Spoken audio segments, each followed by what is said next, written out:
Hoy estudiaremos la lección número 10, el verdadero Josué. A ver, pensemos en esto por un momento. ¿Qué pasaría si muchas de las historias más famosas de la Biblia no fueran solo eventos aislados? Y si, en realidad, formaran parte de un patrón enorme, todo conectado, que apunta a algo mucho, mucho más grande. Bueno, justo de eso se trata este análisis. Vamos a usar la figura de Josué para desentrañar un patrón que se repite una y otra vez en las Escrituras. Para tenerlo todo bien claro, vamos a dividir este recorrido en 5 partes. Primero, vamos a descifrar qué son esos patrones bíblicos. Luego, veremos que se cumplen en 3 niveles distintos. Después, nos meteremos de lleno en Josué como un anticipo de Cristo. De ahí pasaremos a explorar qué significa esa conquista para el creyente de hoy. Y cerramos con la ventaja suprema que ofrece todo este camino. Muy bien, empecemos. En esta primera sección vamos a poner sobre la mesa el concepto clave, la pieza que nos va a permitir ver todas esas conexiones que, a simple vista, a menudo pasan desapercibidas en el texto. Este método para encontrar patrones tiene su propio nombre, se llama tipología bíblica. Y aunque suena complicado, la idea es bastante sencilla, de verdad.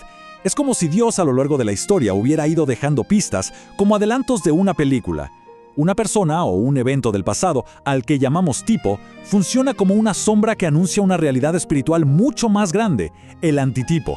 Es, en pocas palabras, un presagio escrito por el mismo autor de la historia. Para que quede súper claro, aquí tenemos un ejemplo clásico, el Éxodo. El tipo es el evento histórico que todos conocemos, la liberación del pueblo de Israel de la esclavitud física en Egipto. Y el antitipo, o sea, el cumplimiento mayor, es la liberación de todo creyente de la esclavitud del pecado. ¿Ven la conexión? Moisés fue el libertador en el tipo, y Cristo es el libertador en el antitipo. Entonces, y esto es fundamental, la tipología no es solo un juego intelectual para encontrar paralelos curiosos. La fuente lo deja muy claro. El propósito de todo esto es que nuestra atención se dirija siempre a Jesucristo. Porque al final, en los momentos difíciles, no es la teoría lo que nos sostiene, sino la relación con Él. Ok, ahora que ya sabemos qué es un tipo, vamos a ver algo fascinante. Cómo estos patrones no se cumplen una sola vez y ya, sino que se van desplegando en distintas capas a lo largo de la historia. Estos patrones se cumplen en 3 niveles principales. El primero es el cristológico, que es como el tipo se cumple de manera perfecta en la vida de Jesús. Por ejemplo, el sacrificio de un cordero en el Antiguo Testamento apunta directamente a su sacrificio en la cruz. El segundo nivel es el eclesiológico, que nos muestra cómo ese mismo patrón se aplica a la vida de la iglesia. Piensen en el pueblo de Israel caminando por el desierto como un reflejo del viaje de la iglesia en el mundo.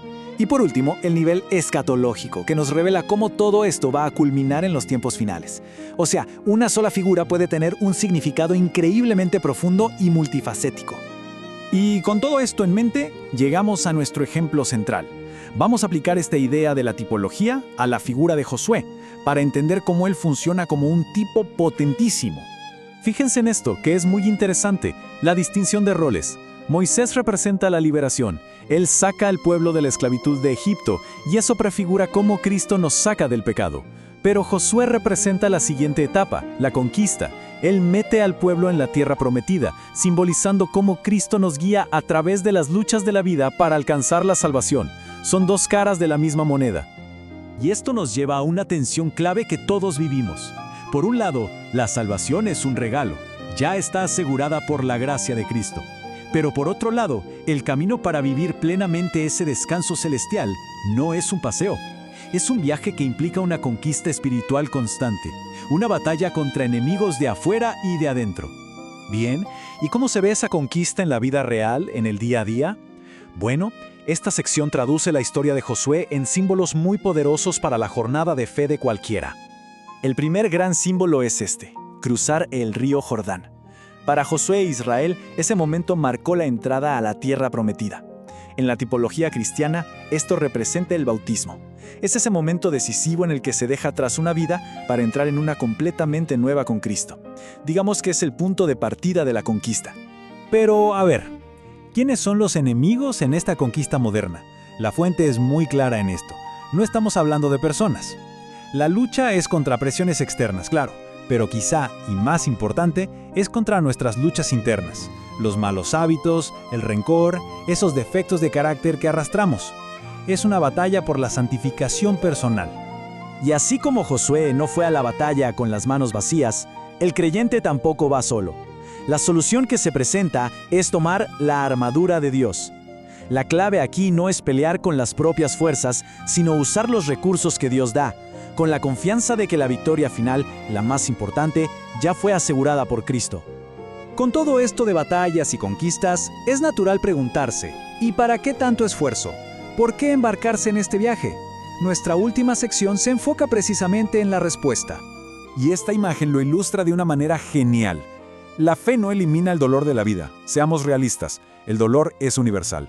La gran diferencia, la ventaja suprema para el creyente, no es que no haya sufrimiento, sino que en medio de ese sufrimiento se añaden dos elementos que lo cambian todo: la paz y la esperanza.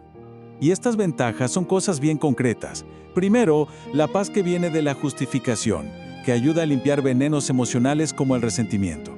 Segundo, la esperanza que cambia por completo la perspectiva del dolor. En lugar de verlo como el fin, se convierte en el inicio de una nueva experiencia con Dios.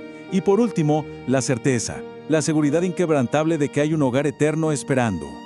Y así, la historia de Josué, que es el tipo, nos lleva directo a Jesús, el antitipo, el verdadero comandante que guía en la batalla. Todo este análisis nos deja con una reflexión final, una pregunta que queda resonando.